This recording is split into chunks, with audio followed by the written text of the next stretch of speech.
जय हिंद दोस्तों। हमारे YouTube channel study of current में आप सबका स्वागत है। आज मैं बताऊंगी आपको महत्वपूर्ण सूचकांक के बारे में। हमारे एग्ज़ाम की दृष्टि से सूचकांक और रिपोर्ट बहुत ही महत्वपूर्ण हैं। अक्सर हम इन छोटे छोटे प्रश्नों में कई बार उलझ जाते हैं, जिससे हम एग्ज़ाम से बाहर हो जाते हैं। दोस्तों, इस सीरीज़ में आपको संपूर्ण जानकारी दी गई है, आप इसे एक बार अवश्य देखें। तो आइए चलते हैं अपने टॉपिक की तरफ। दोस्तों, आज का टॉपिक है GHI यानी कि ग्लोबल हंगर इंडेक्स 2019, वैश्विक भूख सूचकांक 2019। आइए जानते हैं इसके बारे में।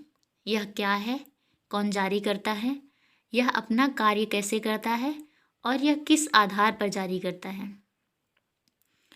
दोस्तों, अक्टूबर 2019 में जारी वैश्विक भूख रिपोर्ट 2019 में भारत का वैश्विक भूख सूचकांक स्कोर 30.3% बताया गया। इसके अंतर्गत 117 देशों की सूची में भारत का स्थान 102वां है, जो एक चिंता का विषय है। इस आधार पर गंभीर भारत राष्ट्रों की श्रेणी में शामिल है। आइए जानते हैं इसके महत्वपूर्ण बिंदु क्या क्या हैं, हमें क्या याद करना है, किस चीज़ पर हमें ध्यान देना है, इसकी थीम क्या है, इसे कौन जारी कर रहा है, आदि बातों पर। फ्रेंड्स, वर्ष 2018 में 119 देशों की सूची में भारत का स्थान 103 एवं वैश्विक भूख सूचकांक स्कोर 31.1 था। दोस्तों, यह पुरानी रिपोर्ट है, आप इसको बस दिमाग में रखिएगा। बाकी नई रिपोर्ट आ गई है तो आप लोग इस पे ज़्यादा ध्यान दीजिएगा। और दोस्तों, 2020 की रिपोर्ट अभी नहीं आई है, जब आएगी तो हम आपको इससे अपडेट करवा देंगे। आइए देखते हैं 2019 की रिपोर्ट में क्या क्या है।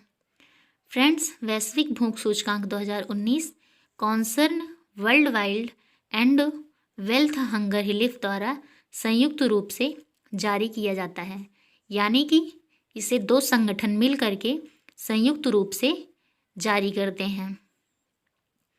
GHI ग्लोबल हंगर इंडेक्स 2019 का मुख्य विषय या थीम थी the challenge of hunger and climate. Friends, theme पर आप ध्यान दीजिएगा और इसे आप याद रखिएगा। फ्रेंड्स, वर्ष 2017 तक IFPRI यानी कि international food policy research institute अर्थात अंतर्राष्ट्रीय खाद्य नीति अनुसंधान संस्थान भी इस प्रकाशन में अपना सहयोग देता था। इसके बाद दोस्तों, 2018 से इस संस्थान ने अपना सहयोग नहीं दिया। विश्व में भूख सूचकांक की दर को ज्ञात करने के लिए 4 घटकों को शामिल किया जाता है। इसमें पहला है अल्प पोषण। दोस्तों, अल्प पोषण का मतलब है पर्याप्त भोजन न मिल पाना। दूसरा है बाल मृत्यु दर। बाल मृत्यु दर यानी बच्चों की मृत्यु अधिक होना। तीसरा है लंबाई के अनुपात में कम वजन। बच्चे लंबाई में तो परफेक्ट हों, लेकिन जब उनका वजन मापा जाए तो वो कम निकले, तो ये है लंबाई के अनुपात में कम वजन। चौथा है आयु के अनुपात में कम लंबाई। आयु अर्थात उम्र।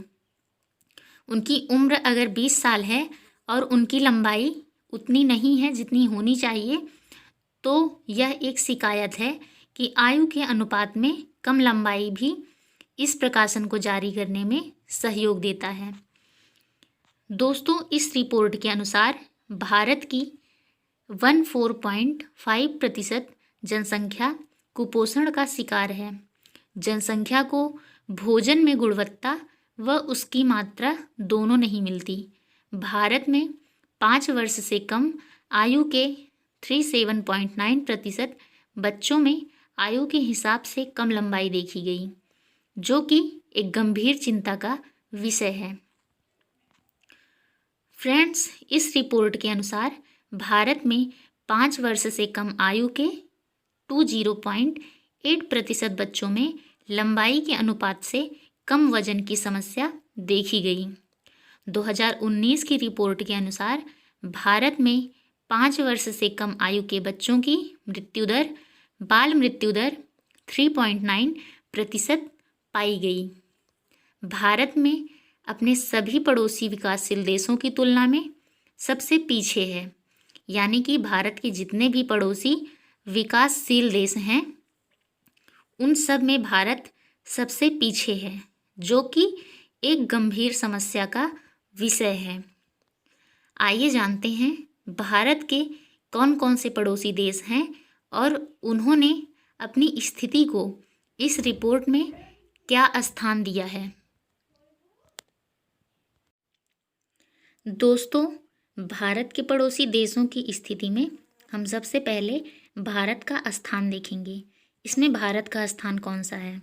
तो दोस्तों, आप पीछे भी पढ़ चुके हैं, भारत का स्थान इसमें 102वां है। अब आप ऊपर से पड़ोसी देशों की स्थिति देखते चले आइए। तो आइए देखते हैं भारत के बाद पाकिस्तान की स्थिति क्या है।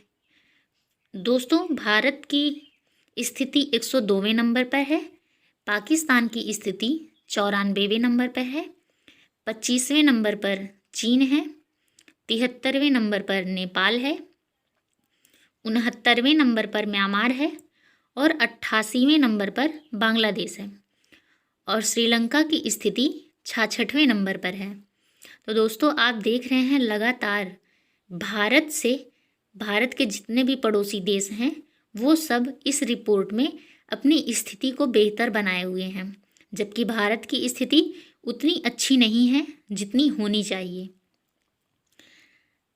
वैश्विक भूख सूचकांक में अधिकतम मान 10 तक होता है, यानी कि 0 से 10 तक के बीच में जितने भी देश हैं उनकी स्थिति ठीक ठाक है, लेकिन 0 स्कोर के बाद से 100 अंक तक के जितने भी देश हैं वो अत्यधिक प्रतिकूल व खतरनाक स्थिति को बताते हैं।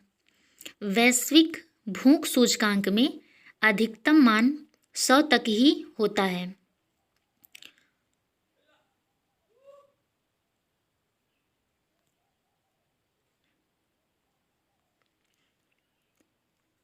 तो दोस्तों, यहाँ पर हमारा टॉपिक ख़त्म होता है।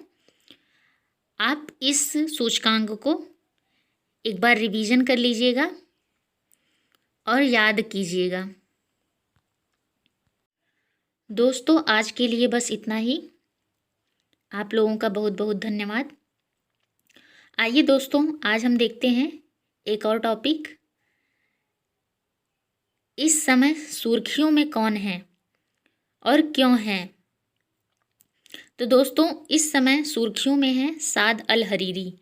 अब आप कहेंगे ये कौन है, क्यों इतना ज़्यादा सुर्खियों में है, इनकी क्या चर्चा हो रही है?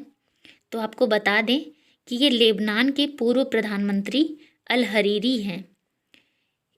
इन्होंने संसदीय चुनावों में बहुमत प्राप्त करने के बाद पुनः प्रधानमंत्री पद की शपथ ली। इसका मतलब ये फिर से प्रधानमंत्री बन रहे हैं। जी हाँ, ये फिर से प्रधानमंत्री के पद की शपथ ले रहे हैं। ये पूर्व प्रधानमंत्री भी थे। जी हाँ, ये पूर्व प्रधानमंत्री भी थे। अक्टूबर 2019 में हरीरी ने 2019-20 के जन विरोध के चलते अपना इस्तीफ़ा दे दिया था। तो आप समझ गए होंगे कि इन्होंने क्यों पुनः प्रधानमंत्री पद की शपथ ली, क्योंकि ये एक बार इस्तीफ़ा दे चुके हैं। और किस विरोध के चलते दिए हैं? जन विरोध के चलते। आइए देखते हैं। हरीरी को 118 में से 65 संसदीय वोट मिले, यानी कि ये बहुमत से फिर से चुनाव को जीत गए।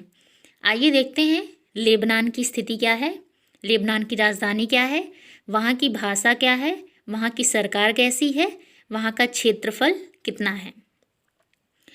तो दोस्तों, लेबनान की राजधानी बेरूत है उसका क्षेत्रफल 10,442 किलोमीटर स्क्वायर है। मुद्रा लेबनानी पाउंड है। सरकार लोकतांत्रिक संसदीय गणराज्य है और भाषा अरबी तथा फ्रेंच है। तो फ्रेंड्स, आज यहीं पर हमारा टॉपिक समाप्त होता है। आप सबका धन्यवाद और आप ऐसे ही खबरों से जुड़े रहने के लिए हमारे चैनल को लाइक, शेयर और सब्सक्राइब ज़रूर करें। तो पुनः से आपका बहुत बहुत धन्यवाद।